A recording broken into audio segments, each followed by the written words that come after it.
Evening दोस्तों। तो आज हम लोगों ने in the basis of application के तौर पे पढ़ेंगे। कल हम लोगों ने पढ़ा था एनालॉग कंप्यूटर के बारे में, हमने नहीं बताया।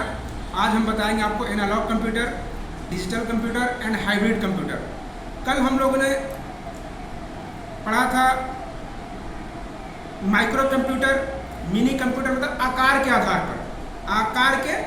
पर। हमने 3 आपको बताया था। क्लासिफिकेशन ऑफ कंप्यूटर में मैंने आपको बताया था कि the basis of purpose, the basis of application, the basis of size. तो मैं 2 आपको कवर कर चुका था। आज 3rd ऑप्शन कवर करना है, जिसका है द बेसिस ऑफ एप्लीकेशन, जिसे फर्स्ट ऑफ ऑल आता है एनालॉग कंप्यूटर। एनालॉग कंप्यूटर क्या है? भौतिक मात्राओं जैसे दाब, प्रेशर, तापमान, लंबाई, पारे इत्यादि को मापकर उनके परिणाम को अंकों में प्रस्तुत करने के लिए एनालॉग कंप्यूटर का प्रयोग किया जाता है। क्योंकि ये कंप्यूटर मात्राओं को अंकों में प्रस्तुत करते हैं, इसलिए उनका प्रयोग विज्ञान और इंजीनियरिंग क्षेत्रों में अधिक किया जाता है। इसके उदाहरण हैं स्पीडोमीटर, भूकंप सूचक यंत्र आदि। दूसरा है डिजिटल कंप्यूटर। डिजिटल कंप्यूटर क्या है? आइए हम लोग जानते हैं। अंकों की गणना करने के लिए डिजिटल कंप्यूटर का प्रयोग किया जाता है। आधुनिक युग में प्रयुक्त अधिकतर कंप्यूटर डिजिटल कंप्यूटर की श्रेणी में ही आते हैं।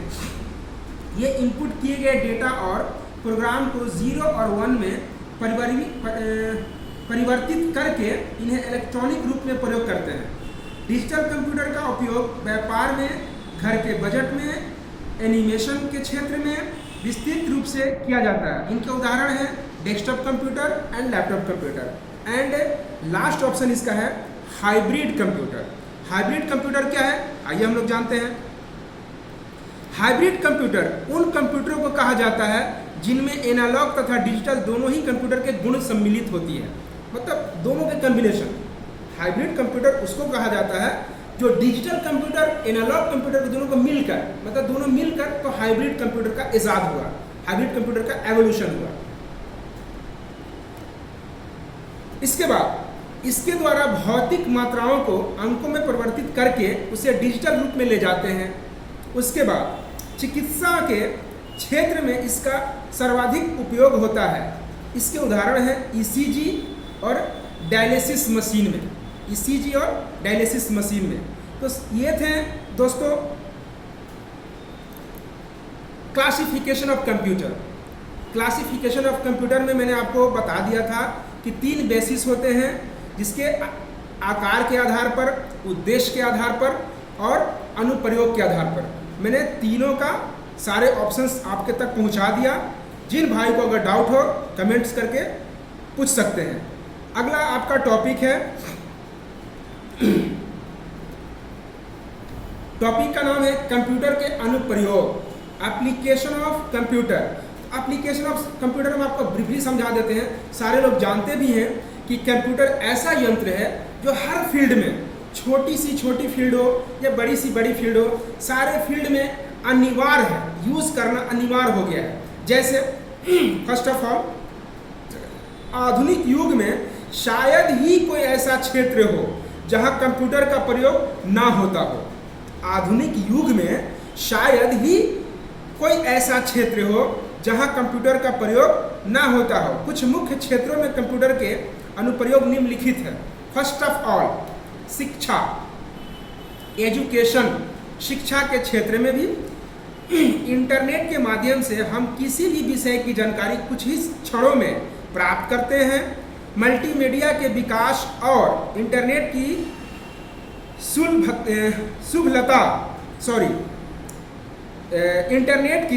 सुलभता ने कंप्यूटर को विद्यार्थियों के लिए अत्यंत उपयोगी बना दिया है।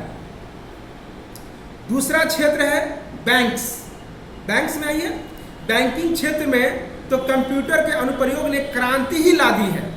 आज बैंकों के अधिकांश समय साध्य कार्य जैसे ऑनलाइन बैंकिंग, एटीएम द्वारा पैसे निकालना, चेक का भुगतान करना, रुपए गिनना इत्यादि कंप्यूटर के द्वारा ही सहज किया जाता है, सहज ही संभव है। थर्ड है संचार, कम्युनिकेशन। कम्युनिकेशन कंप्यूटर के प्रयोग ने संचार के क्षेत्र में इंटरनेट के प्रयोग को संभव बनाया है। आधुनिक संचार व्यवस्था की तो कंप्यूटर के अभाव में कल्पना भी नहीं की जा सकती। टेलीफोन और इंटरनेट में संचार क्रांति को जन्म दिया है, परंतु अधिकांश संरक्षण फाइबर ऑप्टिक कम्युनिकेशन में भी कंप्यूटर का प्रयोग किया जाता है। अब थर्ड है चिकित्सा, मेडिकल या मेडिसिन। फिफ्थ है एयरलाइंस एंड रेलवे रिजर्वेशन, मनोरंजन, उसके बाद एडमिनिस्ट्रेशन, उसके बाद सिक्योरिटी, उसके बाद कॉमर्स, उसके बाद साइंस एंड इंजीनियरिंग और लास्ट है इंडस्ट्री। मतलब हर फील्ड में हर जगह कंप्यूटर का अनिवार्य है। आज के युग में कंप्यूटर अनिवार्य है। अब आ जाते हैं हम लोग ई कॉमर्स में भी है, ई कॉमर्स में भी जरूरी है। अब इन्हें भी थोड़ा जान लें। डिजिटल घड़ी में माइक्रो कंप्यूटर पाया जाता है। डिजिटल घड़ी में माइक्रो कंप्यूटर पाया जाता है। सर्वप्रथम पंच कार्ड का प्रयोग जोसेफ मेरी ने किया था। थर्ड इंटीग्रेटेड सर्किट, अर्धचालक पदार्थ सिलिकॉन या जर्मेनियम के बने होते हैं। विश्व का सबसे तेज सुपर कंप्यूटर आईबीएम का ब्लूजीन है। विश्व का सबसे तेज सुपर फास्ट कंप्यूटर या सुपर कंप्यूटर आईबीएम का ब्लूजीन है। भारत का सबसे तेज कंप्यूटर एका है। एक छोटे सिलिकॉन चिप पर ट्रांजिस्टरों और अन्य इलेक्ट्रॉनिक उपकरणों के साथ पूर्ण इलेक्ट्रॉनिक सर्किट को इंटीग्रेटेड सर्किट कहते हैं। तो दोस्तों ये थी क्लासिफिकेशन ऑफ कंप्यूटर में, और अभी मैंने जो आपको टॉपिक बताया एप्लीकेशन ऑफ कंप्यूटर में, तो ये सारे ऑप्शंस मैंने आप तक पहुंचा दिया। जिन भाई को अगर ना समझे होंगे या समझने में परेशानी होगी तो आप कमेंट करके हमसे दरियाफ्त कर सकते हैं, पूछ सकते हैं। नेक्स्ट आपकी टॉपिक होगी कंप्यूटर आर्किटेक्चर। कंप्यूटर आर्किटेक्चर, इसमें हम लोग बताएंगे input, output unit, central processing unit, memory, ये कैसे वर्क करते हैं मैं आपको, आइए आप लोगों को मैं बोर्ड पर कंप्यूटर आर्किटेक्चर के बारे में समझाता हूँ। तो दोस्तों ये रहा कंप्यूटर का आर्किटेक्चर। कंप्यूटर का आर्किटेक्चर मतलब कंप्यूटर कैसे वर्क करता है और कंप्यूटर को वर्क करने के लिए किस किस डिवाइस की ज़रूरत पड़ती है और वो डिवाइस का क्या इंपॉर्टेंस है, ये आपको ऑलरेडी मैंने आपको बताया। First of all that is CPU, that is CPU and CPU के अंदर में सीयू लगा रहता है, एएलयू लगा रहता है और प्राइमरी स्टोरेज लगे रहते हैं। अब यह क्या करना है, सबसे पहले हम लोग क्या करेंगे, डेटा को इनपुट करेंगे। इनपुट करने के बाद सीयू में आएगा, वो अपना प्रोसेसिंग करेगा। उसके बाद control unit, ALU arithmetic logic unit and primary storage. जब भी हम कोई वर्क करते हैं तो वो रैम में रहता है। RAM that is primary memory इसको बोलते हैं, ठीक है। सेकेंडरी मेमोरी वो होता है जो हम लोग किसी फाइल को सेव करके रखते हैं, स्टोर करके रखते हैं फ्यूचर रेफरेंस के लिए। और ये है आउटपुट, मतलब क्या हुआ कि जो मैंने कोई डेटा को इनपुट किया, इनपुट करने के बाद वो सीपीयू के अंदर में प्रोसेसिंग करेगा, उसके बाद हम लोगों को प्राइमरी स्टोरेज में रख के और आउटपुट देगा। तो ये स्ट्रक्चर हुआ कंप्यूटर का स्ट्रक्चर, ऐसे वर्क करता है computer. Input, CU, LU, primary, secondary and output. अब इन लोगों को ब्रीफली मैं आपको वन बाय वन का मैं डिफिनेशन परिभाषा दे रहा हूँ, ठीक है दोस्तों। तो आपको मैंने परिभाषा दिया input unit. What is input unit? Input क्या होता है? इनपुट का मतलब हुआ इनपुट यूनिट वे हार्डवेयर होते हैं जो डेटा को कंप्यूटर में भेजते हैं। इनपुट यूनिट वो हार्डवेयर होते हैं जो डेटा को कंप्यूटर में भेजते हैं। बिना इनपुट यूनिट के कंप्यूटर टीवी की तरह दिखने वाली एक ऐसी डिस्प्ले यूनिट होता है जिससे उपयोग कर्ता कोई कार्य नहीं कर सकता बिना इनपुट का। जैसे जस्ट लाइक अ टीवी हो जाएगा, ठीक है। अगर मैं इसमें इनपुट नहीं करूं तो just like a TV. Input unit का कार्य यह है कि अपनी भाषा में उनको जो भी डेटा या आदेश देता है उसे ये बाइनरी कोड 0-1 बाइनरी कोड होते हैं, 0 और 1। एक छोटी सी बात मैं आपको बता दूं कि कंप्यूटर हम लोग की लैंग्वेज नहीं समझता है। कंप्यूटर हम लोग की लैंग्वेज को उसको क्या करता है, मशीन लेवल में कन्वर्ट करता है, मशीन भाषा में कन्वर्ट करता है। उसके बाद तो 0-1 इंस्ट्रक्शन उसको बोलते हैं, तब जाके कंप्यूटर समझता है। मैंने बोला हाउ आर यू, तो कंप्यूटर नहीं समझेगा। उस हाउ आर यू को मशीन कोड में कन्वर्ट करके तब बोलेगा हाँ I am fine, I am not fine, it is. अब आते हैं उसे ये बाइनरी कोड में बदलकर कंप्यूटर अर्थात सीपीयू में भेजते हैं। संक्षेप में इनपुट यूनिट द्वारा निम्न कार्य किए जाते हैं। आ जाते हैं फर्स्ट ऑफ ऑल, पहला, यह उपयोगकर्ता द्वारा दिए गए इंस्ट्रक्शन तथा डेटा को पढ़ती या स्वीकार करता है। दूसरा, यह निर्देशों और डेटा को कंप्यूटर द्वारा स्वीकार किए जाने वाले रूप में बदलती है। तीसरा, यह बदले हुए रूप में एक निर्देशों और डेटा को आगे की प्रोसेसिंग के लिए कंप्यूटर को भेजता है। दूसरा ऑप्शन है आउटपुट यूनिट। आउटपुट यूनिट क्या है ये समझिए।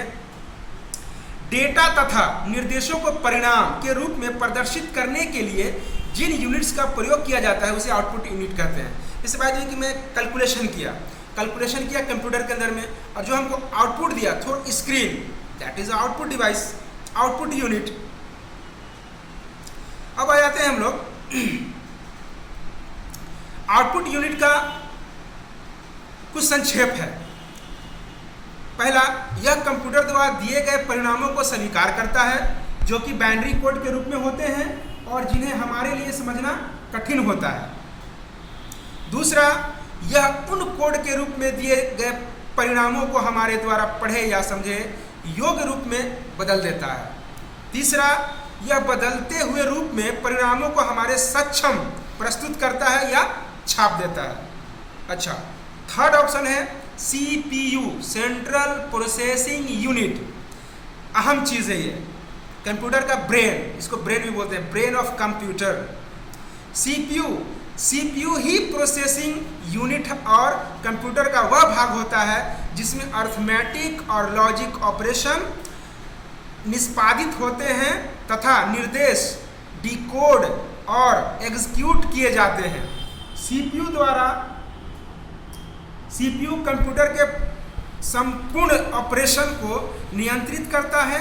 CPU को कंप्यूटर का मस्तिष्क मतलब माइंड भी बोला जाता है, ब्रेन ऑफ कंप्यूटर कहा जाता है। माइक्रो कंप्यूटर के CPU को माइक्रो प्रोसेसर भी कहा जाता है। यह कंप्यूटर के बाहरी व आंतरिक डिवाइसों को कंट्रोल करता है। ये कंप्यूटर का बाहरी और आंतरिक, एक्सटर्नल और इंटरनल डिवाइस को कंट्रोल करता है। CPU के प्रमुख कुछ कार्य विभिन्न हैं। जैसे पहला, डेटा इंस्ट्रक्शन, यह निर्देशों तथा डेटा को मुख्य मेमोरी मतलब मेन मेमोरी से रिटर्न में स्थानांतरित करता है, रजिस्टर में स्थानांतरित करता है। निर्देशों का क्रमिक रूप से क्रियान्वित मतलब एग्जीक्यूशन करता है। थर्ड है, आवश्यकता पड़ने पर यह आउटपुट डेटा को रजिस्टर में मुख्य मेमोरी में स्थानांतरित करता है। CPU के प्रमुख 3 अवस्था निम्नलिखित हैं। पहला, LU लॉजिक यूनिट या लॉजिकल यूनिट। दूसरा, रजिस्टर। तीसरा, कंट्रोल यूनिट। ये CPU का कुछ मुख्य रूप है। तो दोस्तों, ये था कंप्यूटर का आर्किटेक्चर और क्लासिफिकेशन ऑफ कंप्यूटर का कुछ पार्ट्स रह गए थे जो मैंने फर्स्ट में इंक्लूड कर दिया हूँ। और ये कंप्यूटर का आर्किटेक्चर टॉपिक था जिसमें मैं सारे आपको बता दिया। अच्छा, जिन भाई को, जिन दोस्तों को कोई भी डाउट हो, बराए मेहरबानी आप कमेंट करके हमसे पूछ सकते हैं। और हमारे चैनल को ज़्यादा से ज़्यादा सब्सक्राइब कीजिए, लाइक कीजिए और शेयर कीजिए। और लाइक शेयर कीजिएगा दोस्तों तो मेरा भी मन जो है थोड़ा बढ़ेगा, आपके प्रति थोड़ा इंटरेस्टिंग बढ़ेगा कि हम आपको अच्छे से अच्छी वीडियो बना के आप लोगों के तक पहुंचाऊं।